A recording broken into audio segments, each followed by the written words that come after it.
Salam hörmətli YouTube kanalı izləyiciləri. Mən YouTube kanalında hər zaman maarifləndirici videoları paylaşıram və istədim ki, çox müraciət olunan mövzuları bir daha vurğulayım. Xüsusilə əməliyyat vaxtı, əməliyyat yaşı, xaya əməliyyatları nə zaman icra edilməlidir? Bu bizim üçün çox önəmlidir və valideynləri də maraqlandıran suallardandır.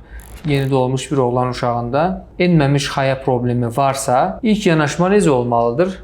Yaxud da ki, bu uşaq nə zaman əməliyyat edilməlidir? Mütləq mi əməliyyat edilməlidir, yoxsa bəlli bir müddət təqib mi edilməlidir? Bu sualları aydınlaşdıracağıq. Bəllidir ki, uşaq doğulduqdan sonra bir doğum bölməsində yeni doğulmuşların neonatoloq dediyimiz həkim mütəxəssis tərəfindən müayinə edilir. Və o sırada artıq xayasının yerində olub-olmaması bəlli olur. Bəlli ixtisas qrupuna, yəni uşaq urologiyasına məşğul olan həkimlərə yönləndirilir. Və biz müayinə edərkən, əgər xayanı həqiqətən yerində deyil, tam xayalıqda deyil, fərqli bir hissədə görürüksə, misal üçün ektopik dediyimiz perianal bölgədə görə bilərik, yəni anus ətrafına yaxın görə bilərik, qarşı xayanın ətrafında görə bilərik, qasıq nahiyəsində görə bilərik, yaxud da kanalın içərisində, qasıq kanalının içərisində və ya xayalığın üst tərəfində xayaya enməmiş vəziyyətdə görə bilərik. Bəzən isə heç ələ gəlməyən, yəni əllə hiss etmədiyimiz, ola bilsin ki, qarın içərisindədir dediyimiz xayalarda olur. İlk yanaşma necə olmalıdır? Müayinə etdik, xayanı gördük və ya görmədik, fərq etməz. Bilirik ki, bu proses, yəni emmə prosesi, xüsusilə uşaq erkən doğulmuşdursa və ya fərq etməz vaxtında doğulubsa, 6 ay davam edir. Nəyə görə 6 ay? Çünki ilk 6 ay erkən pubertə dediyimiz dövrdür. Yəni, anadan keçən bəzi hormonların təsiri olur. Bir də bu hormonların təsiri ilə uşaq orqanizmində kişi hormonları ilk 24 saatın sonunda pik səviyyə çatır. Və təqribən 6 ay müddətində bu hormonların miqdarı təkrardan 0,1, 0,2 səviyyəsinə qədər, yəni minimum səviyyə qədər enmiş olur. Bu fizioloji bir haldır. Bir də uşaqlarda gələcəkdə, yəni o səsinin dəyişib, üzünün tükləndiyi və qasıq nahiyəsində tüklərin olduğu, xarakterinin dəyişdiyi, yəni ikincili cinsi əlamətlərin ortaya çıxdığı dövrdə bu hissələrdə dəyişikliklər baş verir və orqanda, xayada böyümə baş verir.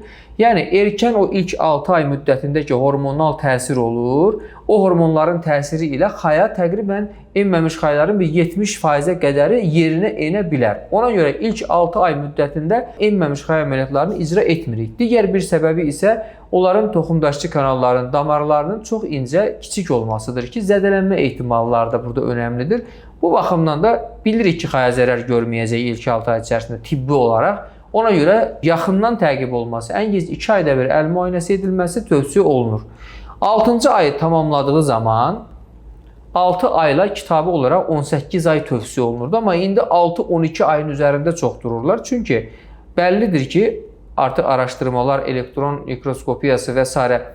daha kiçik molekulyar səviyyədə araşdırmalar göstərir ki, 12 ayına qədər olan enməmiş xaya əməliyyatlarında xayanın bəzi hüceyrə qrupları var ki, onların miqdarında dəyişiklik olmur. Amma 12-ci ay keçən uşaqlarda, misal üçün 18-ci ayda xayanın ölçüsü, həcmi eyni qalır, amma o qeyd etdiyim hüceyrələrin sayı azalmış olur.